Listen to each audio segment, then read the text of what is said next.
نحمدہ و نصلی علی رسولہ الکریم اما بعد۔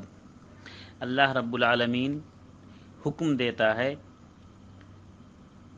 کہ بیٹوں کا حصہ دو بیٹیوں کے برابر ہے، ایک بیٹے کا حصہ دو بیٹیوں کے برابر ہے۔ اعوذ باللہ من الشیطان الرجیم، بسم اللہ الرحمن الرحیم۔ یوصیکم اللہ فی اولادکم للذکر مثل حظ الانثیین۔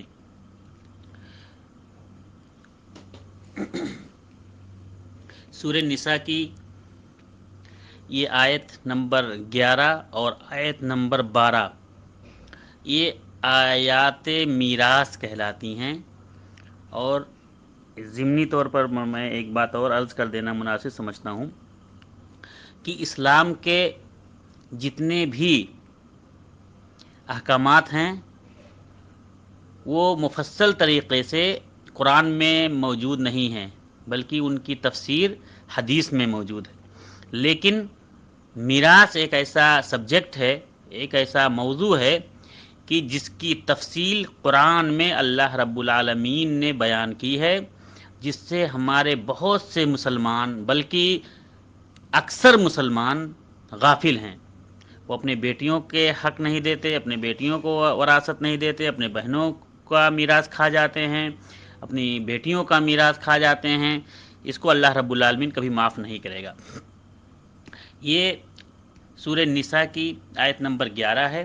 میں اس آیت کا مختصراً ترجمہ کر دیتا ہوں، اور اگر تفصیل چاہیے تو آپ سورہ نساء کی آیت نمبر 11 اور 12 پڑھ لیجئے، کسی بھی تفسیر کوئی بھی تفسیر لے کے، تو انشاءاللہ آپ کے معلومات میں اضافہ ہوگا۔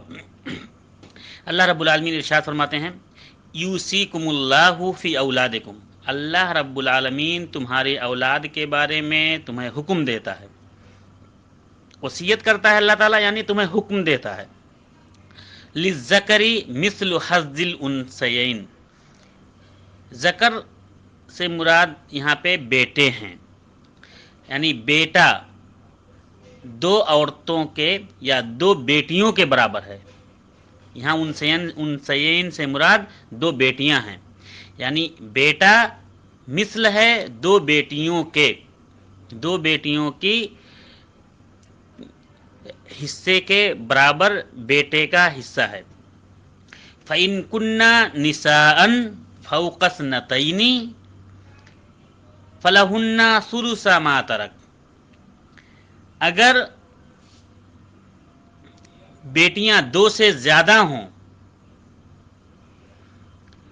دو سے اگر زیادہ ہوں، ثلثا تو 2/3 دو تہائی ان بیٹیوں کو ملے گا، ما ترکا جو کچھ ترکہ جو کچھ اس نے چھوڑا ہے، یعنی مرنے والا باپ جو ہے، جو باپ انتقال کیا ہے، اس باپ کے مال میں سے 2/3 ان بیٹیوں کو ملے گا۔ وَإِن كَانَتْ وَاحِدَةً فَلَهَا النِّصْفُ، اگر صرف اور صرف ایک بیٹی ہی ہو اس کے مرنے والے کے پاس، اگر صرف ایک بیٹی ہی ہو تو فَلَهَا النِّصْفُ، تو اس بیٹی کو آدھا ملے گا، جتنا مال وہ چھوڑ کے گیا ہے اس مال کا آدھا اس بیٹی کو ملے گا۔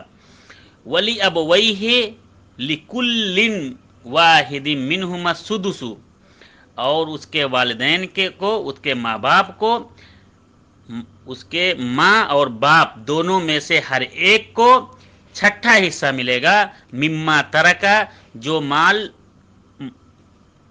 مرنے والے نے چھوڑا ہے، اس کے ماں باپ کو دونوں میں سے ہر ایک کو چھٹا حصہ ملے گا۔ ان کان لہو ولد، اگر اس کے پاس ایک لڑکا ہو تو ماں باپ کو چھٹا ملے گا، اگر ان کے پاس ایک لڑکا ہو تو ماں باپ کو چھٹا ملے گا۔